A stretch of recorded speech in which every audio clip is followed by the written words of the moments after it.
بسم اللہ الرحمن الرحیم۔ السلام علیکم، میں ہوں ام کلثوم اور آپ دیکھ رہے ہیں میرا یوٹیوب چینل۔ سنیچر کی صبح حماس کی جانب سے غزہ سے اب تک کا سب سے بڑا آپریشن کیا گیا ہے اور اسرائیل اس کے لیے بالکل بھی تیار نہیں تھا۔ اس وقت جو ہو رہا ہے اس کی مثال پہلے کبھی نہیں ملتی۔ حماس کی عسکریت پسندوں نے حفاظتی باڑ کو مختلف جگہوں سے کاٹا اور غزہ سے اسرائیل کی حدود میں داخل ہوئے۔ یہ گزشتہ کئی دہائیوں میں سرحد پار سے ہونے والا سب سے بڑا آپریشن تھا۔ یہ مصر اور شام کی جانب سے سن 1973 میں کی جانے والی اچانک کارروائی کی 50ویں سالگرہ کے ایک دن بعد کیا گیا، جس نے اس وقت مشرق وسطیٰ میں جنگ کی شروعات کر دی تھی۔ حماس کی قیادت یقیناً اس تاریخ کی اہمیت سمجھی جاتی ہے جس کے باعث اسے چنا گیا۔ ادھر اسرائیل کے وزیر اعظم بنیامن نیتن یاہو کا کہنا ہے کہ ملک اس وقت حالت جنگ میں ہے اور وہ اپنے دشمنوں سے اس حملے کے بدلے میں بھاری قیمت وصول کریں گے۔ سوشل میڈیا پر ہلاک ہونے والے اسرائیلی فوجیوں اور بچوں کی ویڈیوز اور تصاویر ہر طرف شیئر کی جا رہی ہیں۔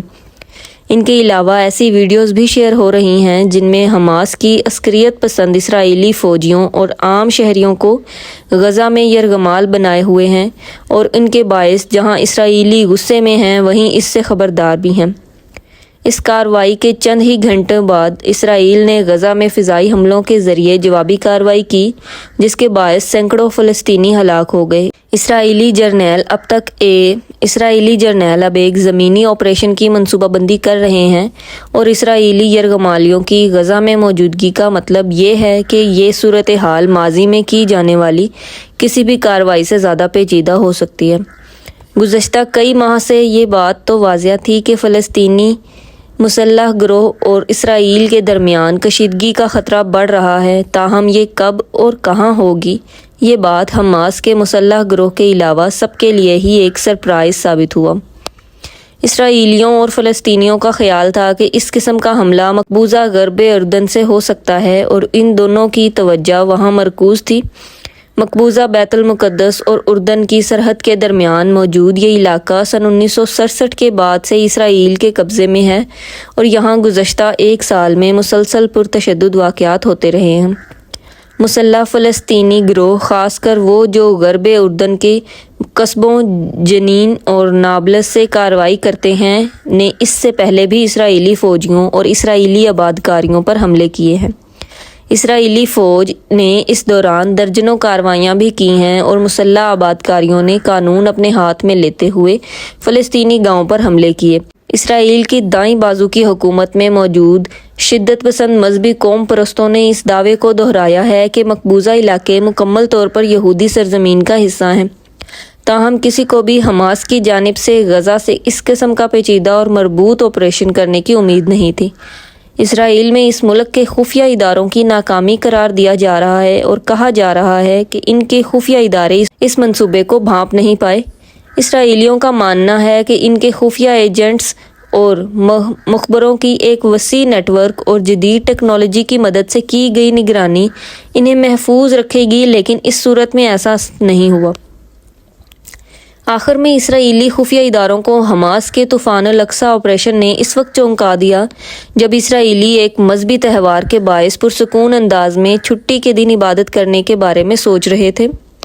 حماس کا کہنا ہے کہ اس نے یہ کارروائی مقبوضہ بیت المقدس میں موجود مساجد کو لاحق خطرے کے باعث گزشتہ ہفتے کے دوران کچھ یہودیوں نے مسجد الاقصی کمپاؤنڈ میں جا کر عبادت کی تھی، جو مسلمانوں کے لیے سعودی عرب میں مکہ اور مدینہ کے بعد تیسری سب سے زیادہ مقدس جگہ سمجھی جاتی ہے۔ یہی جگہ یہودیوں کے لیے بھی مقدس ہے کیونکہ یہاں قدیم زمانے میں ایک یہودی عبادت گاہ ہوا کرتی تھی۔ یہاں عبادت کرنا شاید اتنی بڑی بات محسوس نہ ہو، لیکن اسرائیل کی جانب سے ایسا کرنے پر پابندی عائد کی گئی ہے کیونکہ فلسطینیوں کے لیے یہ بہت زیادہ اشتعال انگیز عمل ہے۔ حماس کے آپریشن کی پیچیدگی یہ بتاتی ہے کہ اس کی منصوبہ بندی کئی ماہ تک کی جاتی رہی۔ یہ گزشتہ ایک ہفتے کے دوران مقبوضہ بیت المقدس میں ہونے والے واقعات کا فوری رد عمل نہیں تھا۔ اسرائیل اور حماس ایک بار پھر حالت جنگ میں کیوں ہیں؟ اس کی وجوہات بہت گہری ہیں۔ اسرائیل اور فلسطین کے درمیان تنازع اس وقت بھی شدت اختیار کر رہا ہوتا ہے جب اس پر بین الاقوامی میڈیا کی نظریں نہیں ہوتی۔ اس کے باوجود اکثر ایسے ممالک بھی اسے نظر انداز کرتے ہیں جو اب تک سرکاری طور پر اس دو ریاستی حل یعنی آزاد فلسطین اور اسرائیل کی ایک ساتھ موجودگی کو اس کا واحد حل بتاتے ہیں۔ سن 1990 کی دہائی میں اوسلو امن عمل کے دوران دو ریاستی حل کے حوالے سے امید موجود تھی، تاہم اب یہ صرف ایک کھوکھلا نعرہ ہے۔ فلسطین اسرائیل تنازع صدر جو بائیڈن کی انتظامیہ کی ترجیحات میں سے ایک ہے۔ انتظامیہ کی جانب سے سعودی عرب کو اس حوالے سے فلسطین کی سیکیورٹی گارنٹیاں دی جا رہی ہیں تاکہ وہ اس کے بدلے میں اسرائیل کو تسلیم کر لے۔ امریکہ کی جانب سے امن عمل شروع کرنے کی کوشش صدر براک اوباما کے دور میں تقریباً 10 برس قبل ناکام ہو گئی تھی۔ اس تنازع کے پیچھے دراصل عربوں اور یہودیوں کے درمیان موجود زمین پر کنٹرول حاصل کرنے کا تنازع ہے، جو بحیرہ روم اور دریائے اردن کے درمیان واقع ہے۔ ان حالیہ کارروائیوں سے ایک بات تو واضح ہے کہ اس تنازع کو کسی عام طریقے سے حل نہیں کیا جا سکتا۔ جب اسے مزید بھڑکنے دیا جاتا ہے تو نتیجے تشدد اور خون ریزی کی شکل میں ہی سامنے آتے ہیں۔ مزید جاننے کے لیے چینل کو سبسکرائب کریں، ویڈیو کو لائک کریں۔ تب تک کے لیے اللہ حافظ۔